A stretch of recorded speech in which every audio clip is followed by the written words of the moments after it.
Hey everybody, another episode of VDF Farms. I'm just kind of sitting here in my truck.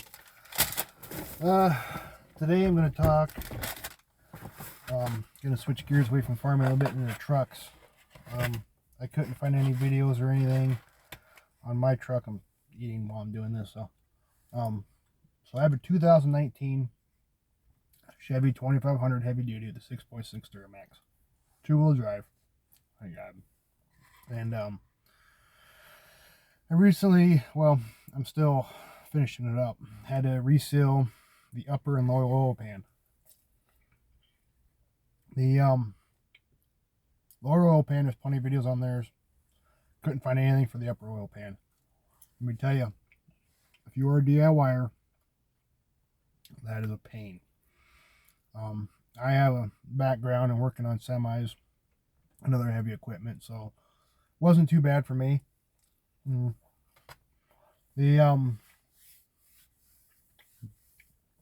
let's start with everything I had to do. Take the drip shit, like the splash shields off. Unbolted the lower oil pan. That came off fairly easy. I had to take something in there and kind of wedge it apart because there were certain spots that still sealed pretty good. Other was up in the front corner. I think it was leaking. The upper oil pan, that was a good day and a half journey. So I had to loosen up the tie rod and drop it down. I had to get it down about 7-8 inches. Remove the wiring harness around the front of the pan, because there's a wiring harness that clips onto the side. Pull the starter out. Obviously, disconnect your batteries at this point. Pull your starter out. Well, you got to pull your starter out for the oil pan, because you have to drop the transmission. I know, right? So I had to drop the drive shaft, jack the transmission, hold the transmission up, unbolt the transmission. I was able to pull it away. No, jack it up, remove the drive shaft. There's 6 bolts in the torque converter through the to the flex plate. You have to get to those through the starter. That's why I take the starter out. So you take the starter out, rotate the engine rotate the engine by hand using the front crank. Remove all 6 of those bolts. I had one dropper and reinstall. That was a pain to find that. Luckily, I didn't have to pull the transmission out again. Support the transmission. Unbolt the bell housing. Remove the rear transmission mount. And then I was able to pull the transmission. I didn't have to unhook any of the wiring. I had to unhook the cooler lines of the transmission. But after I dropped the mount, I was able to pull the transmission back probably about 8 inches. Wait, it gets worse. In order to get to the 2 bolts into the upper pan that I'm trying to get to, so they go through the back plate of the transmission or the engine into the pan. You have to pull the flex plate too. Now, there's 8 bolts. Yeah, 8 bolts. Hold that flex plate on. And they are torque to yield. So for those of you who don't know anything about mechanics, torque to yield means they are maxed out every time. So it's a one-time use bolt. So pulled all those. That definitely, they're in there hard. Pull them all out. Drop the flex plate. Get the 2 bolts out of the bell housing. And then you are able to kind of finagle it out at that point. Takes a minute to do. It'd be a lot easier if you drop the entire tie rod. But I just had my truck aligned. So I was trying not to mess with it too much. If I drop the whole tie rod, I have to go in for another alignment. I was able to loosen everything up. I think on the steering arm, on the steering gear, I took that bolt all the way off. On the pitman arm, I was able to loosen it to where I only had like 3 or 4 threads in there. I was able to take that tie rod and kind of goes sideways with it a little bit with everything on the ground. This is not on the lift, this is on the ground. So your wheels aren't moving or anything. I was able to get it down far enough to sneak the upper pan through. You're going to get oil dripped on you. I probably got some on my head now. After that, I was able to clean everything up. I reinstalled the upper, torquing everything down to spec, put the 2 bolts to the bell housing. Had to go to GM, get 8 new flywheel bolts at $7.09 a piece, I think they were. They weren't too bad. Torquing them was fun. It's 60 foot-pounds. Then you go through and you have to go 60 degrees. Then you go back through and you do another 60. Don't do 120, do 60. So you have to have a dial indicator and everything. Now me, for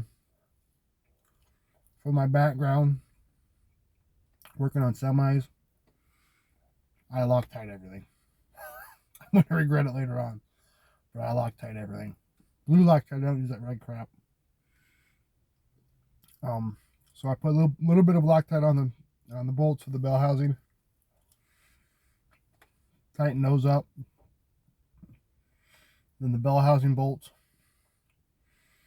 were the same. So the bell housing transmission bolts. So I've been on this roughly 14 hours now. And the biggest pain is how they put some of these bolts. So they get the transmission cross member out. The 2 bolts they have on the passenger side come in from the back and they face the front. Why do I mention this? So one of the bolts you can't get out without dropping the exhaust system. No. Did I drop the exhaust system? No. I just cut the damn bolt off. You are able to go in from the front facing back during reinstall, which is what I did. And that there's plenty of room to get them in. So if I need that problem again, I don't have to cut them. So I did have to go get, on top of the 8 transmission bolt, the 8 flywheel bolts, I have to get a new bolt for the transmission cross member. I don't know if I'm gonna call GM and get a bolt from them, or just go to Lowe's and get a bolt. Probably just go to Lowe's and get a bolt for it. It's not that critical of a thing. Get the same size bolt, a bolt to bolt. Yeah, I would say definitely a pain. There's 3 bolts on top of the transmission. I'm a big guy. I'm 6'5", 6'6". It was tight. I kind of had to wedge myself between the DPF and the cab and the transmission, kind of get on top to get the 2 bolts.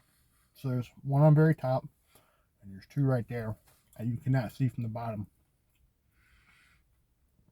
The one on the very top, I'm lucky I got long arms.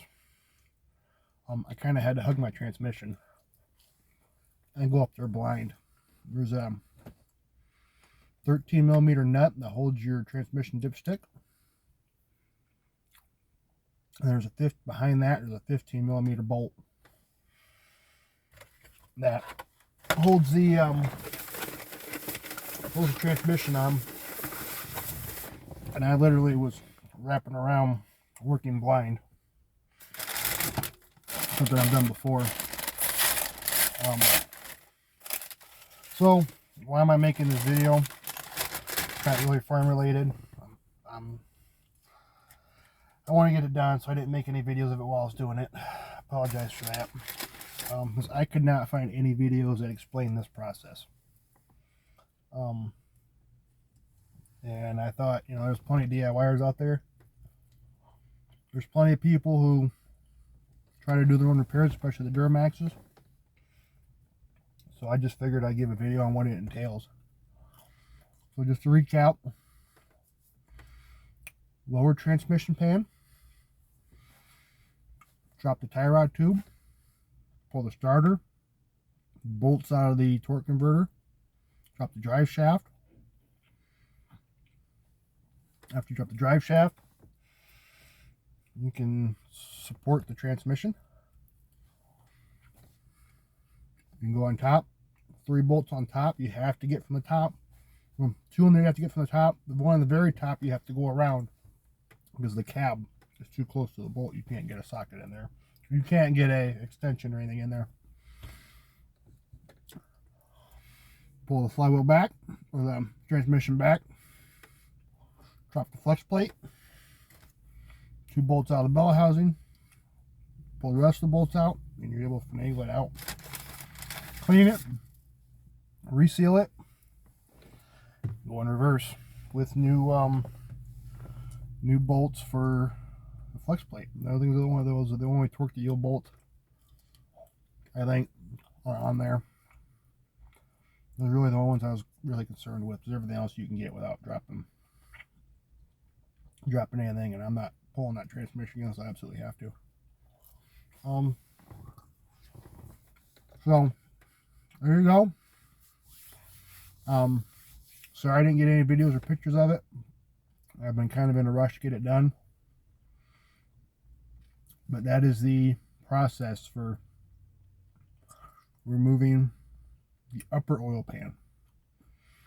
2019 Chevy Silverado with the Allison transmission. So if you're going to have it, just know it's not for the faint of heart. I've been 2 days, my hands are all cut up and beat to hell from getting around everything and trying to squeeze my big arms up and around the transmission and everything. So good luck. Hopefully I never have to do this again to that truck. I did use factory or dealership RTV. I went to the dealership with their RTV.